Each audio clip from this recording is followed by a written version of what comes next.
Hello and welcome to the third episode of Footy Tales, a podcast series from Football Monk. I'm your host Devajit Solkar, and today I'm joined by Conrad Barreto, an ardent member of the Gaur army. So, welcome, Conrad. Hey Devajit, how are you? I am fine. This season just ended, and what a season it has been for FC Goa. Finishing in the just somehow managed to finish the semi-finals, then went on almost to the finals, taking Mumbai to the penalties, and then finishing third in the group for AFC Champions League. How will you rate the season, the performance you had? Well, the season was a very overwhelming one. At the same time, it had a lot of ups and downs. It started with a down, losing all our players, and then we grew as a team. Again, we had a bit of lows in the middle of the season, where a series of draws again hampered our progress. And then again, we picked up at the end of the season, where we managed to finish in the top four, and then go on to the semi-finals, which unfortunately we couldn't win at the last stages just because we lost on penalties. But it was a great roller coaster ride of a season for FC Goa. Yeah. As I said, full of ups and downs. Yeah. Again, we came down and again we picked up at the end of the season. So if you put it in a nutshell, I would say it was a season of ups and downs where we managed to pull through into the top four into the ISL and somehow managed to finish third in the Asian Champions League, which was a very good performance by the team. And overall, I'm very happy with the season. Okay, so FC Goa's historic AFC Champions League season just ended, and the whole nation is praising the Goals for their brilliant display. You being an ardent fan of FC Goa, how will you differentiate or compare your expectations you had ahead of the ACL season and the results you had in the ACL? Well, before the season, we all knew that playing in Asia is one of the biggest. The Asian Champions League is one of the biggest competitions in the world. This is the kind of dreams that players work hard for to play in the Asian Champions League, especially in Asia. So it was huge for the whole. It was huge for the whole nation, not just for FC Goa. It was huge for the whole nation that FC Goa were representing India in the Asian Champions League. And I think the team punched way above their weight, because you could see the difference in standards of football that the teams that like Al ran into this group E. They said it was a group of death, and imagine in your first season you go into the group of death is not the best way to start your ACL campaign. But the team, as I said, we punched well above our weight, managed to get 3 draws and 3 points, finished third. So I think it was great exposure, since the other teams were technically very superior and they still managed to finish third. Also, the biggest point of this season was it was a pandemic. There was a pandemic looming upon us, and we had to play, I think, 6 games in 15 odd days. So that was another massive challenge that the team had to take up. Adding to the 3 draws, we also had 2 clean sheets, which is a much bigger result than the 3 draws, I would say. Maintaining 2 clean sheets. Massive. It was massive. And you say that the competition was tough, but FC Goa looked a different team altogether in the ACL. So how will you appreciate the management's approach or the coach's approach to the competition? Well, as you know, at the start of this thing, when we had 6 foreigners and Juan Ferrando had to pick up 4, he left out Igor Angulo and he left out Alberto Nogueira. So the first thought that came to everyone's mind when he left out Igor Angulo was that he would go with the false 9 formation, which he tried almost 2 to 3 times in the ISL, and it worked once against Mumbai City, where we completely dominated the game, had our chances, just couldn't take our chances, and in the end we lost that semi-final on penalties. So everyone, I think, thought that he left out Igor Angulo because of the false 9 formation that he was going up to.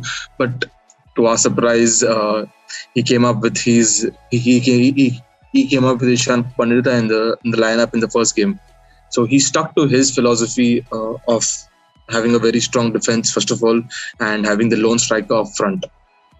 So I think Juan Ferrando did very well technically during the whole competition. If you see, he even rotated the squad well, and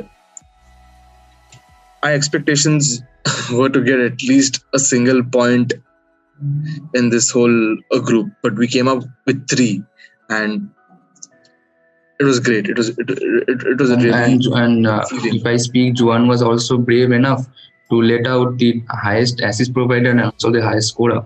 So it was a brave decision from Juan, and it really paid off. You see. Yeah, definitely. Igor Angula won the Golden Boot and Noguera won the highest assist. So leaving them out was a very tough decision he had to make, because these players also were working very hard. Yeah, and if anything, go on. I heard him mention in one of the press conferences that it was a very difficult decision for him to leave these players out, because they were working really hard. And Igor Angulo, as he also mentioned, he came to India to play in the ACL, because that was one of the main clauses that he signed the contract to play for Goa, was the Champions League. Yeah, they were the highest. The 3+1 rule. They were the highest scorers in ISL. And speaking about ISL season, how do you see the whole whole campaign, considering the fact that FC Goa was going through a transitional period? I mean, losing the head coach during the mid-season or last season. I'll not say the mid-season, in the later half, and also lost so many important players, their captain and everything, like Gaur. So how will you rate the ISL season also as well? Well, the ISL season, I told you, as I told you before, it was a roller coaster, ups and downs, between a pandemic, a new manager, a new squad, fully new squad, no fans, and the team defined all possible odds to make it to a 6th semi-final. I think 6 out of 7 seasons we reached the semi-finals. 6 out of 7. Only they missed the 3rd season. Yeah, only to fall at the last hurdle. That one penalties. It was heartbreaking for. That's why FC Goa really did pull the eventual champions till the 8th penalty, which is a great result by itself only. Yeah. How will you rate the smart moves made by FC Goa in the winter transfer window, like pulling in Glenn Martins and Dheeraj? They were really, I can say, masterstroke from the team's period. Well, I don't know if anyone would doubt me, but I think Glenn Martins has to be the January signing of the season in Indian football. He was. Yeah, so Glenn Martins, he was at Mohun. I used to watch him right from the time when he used to play for Churchill Brothers. He used to partner Keegan, I think, Juan Gomez in the middle of the park for Churchill Brothers. So that is the time when he actually caught my eye, and I thought that he would turn out to be a really big in Indian football. Before that, Sporting are the main people who recognize his talent when he was playing for Sporting.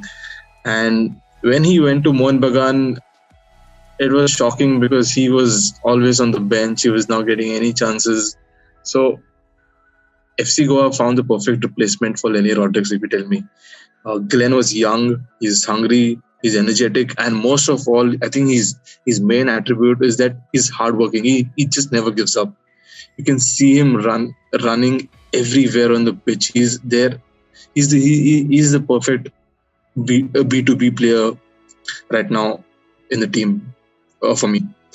Dheeraj, he took some time picking up from the ISL.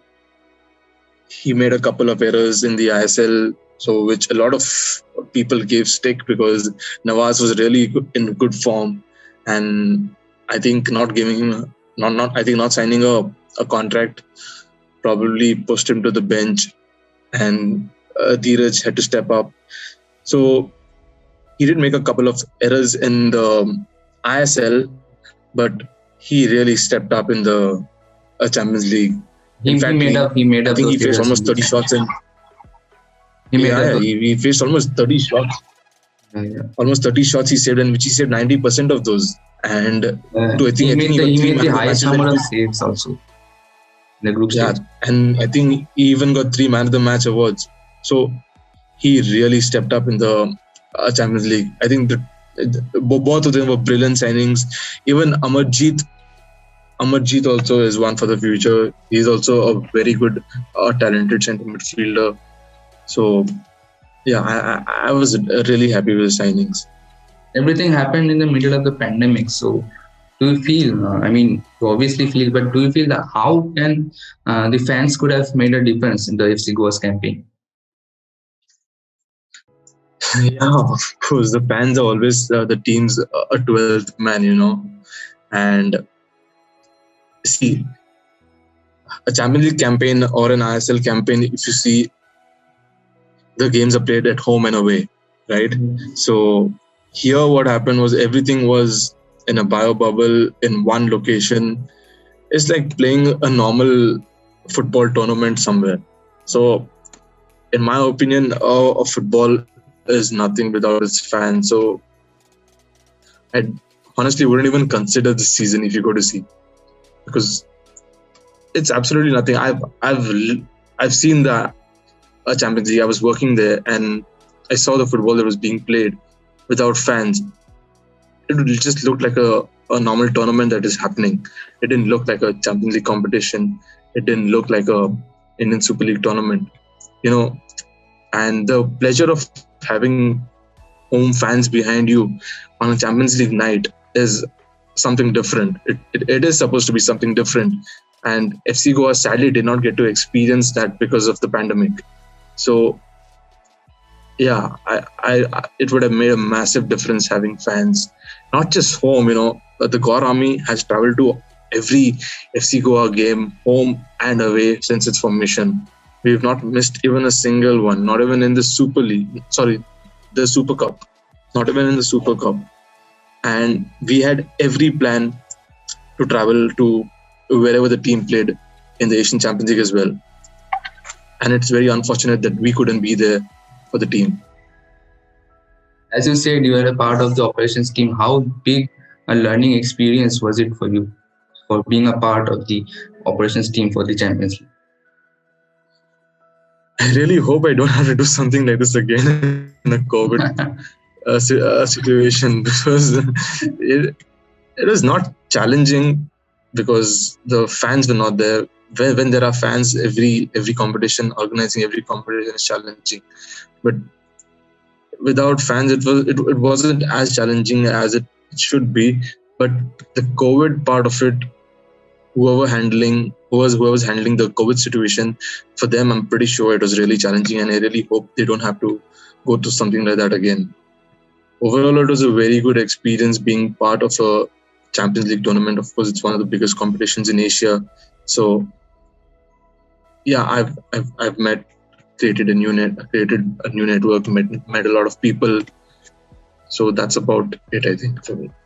So FC Goa has played total 6 pressure games. I will say these games had more pressure than the entire IHL games combined. So how do you feel FC Goa will take learnings from these 6 games, and how do you feel they will fare in the next IHL season? If you see, we lost Mandar Rao Desai. Okay, I would like to stress on one point is like we lost Mandar Rao Desai and we stepped up with Xavier Gama. And if you see in the Champions League, Xavier Gama missed, I think, a couple of training sessions just before the competition started. And Juan Ferrando gives Sanson Pereira a chance, and he stepped up to the occasion.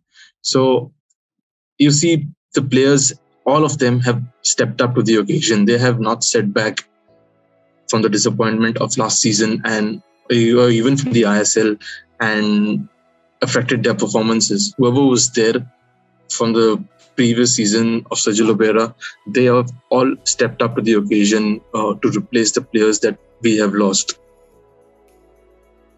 So you are well optimistic about the next season as well? Yeah, but the thing is, I think we still need a couple of more signings. First of all, we need clarity from the league, whether we have to see whether they're going to implement the 3+1 rule, because there are rumors that the league itself is going to implement the 3+1 rule. So we need to wait, and I don't know if it's going to be implemented or not. Based on that, the clubs need to make the signing, which I think is going to be a very good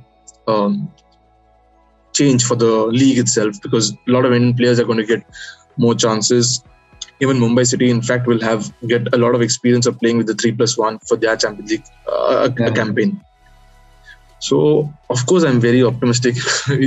I don't think any Goan would not be optimistic about a football season. We've always been right up there, no matter what the situation has been, except for one season where there was a whole transition from one owner to the other. The whole club was disorganized. So, apart from that one season, I think we've always been right up there in the Indian Super League, and I expect nothing other, minimum at least reaching the finals this time for Juan Ferrando. And really, I hope he can break that voodoo of FC Goa and not winning the Indian Super League. So but the ultimate aim, of course, should be the league winnership. So you feel that FC Goa or Juan Ferrando has high chances going on to winning the ISL trophy next season? Of course, you should see. You saw it in the season itself, in the ISL season itself. Not just tactically, the mentality that he installed in the players. See that we never gave up. Even if the club went 1-0 down, they somehow managed to come back and score the goal, the equalizer.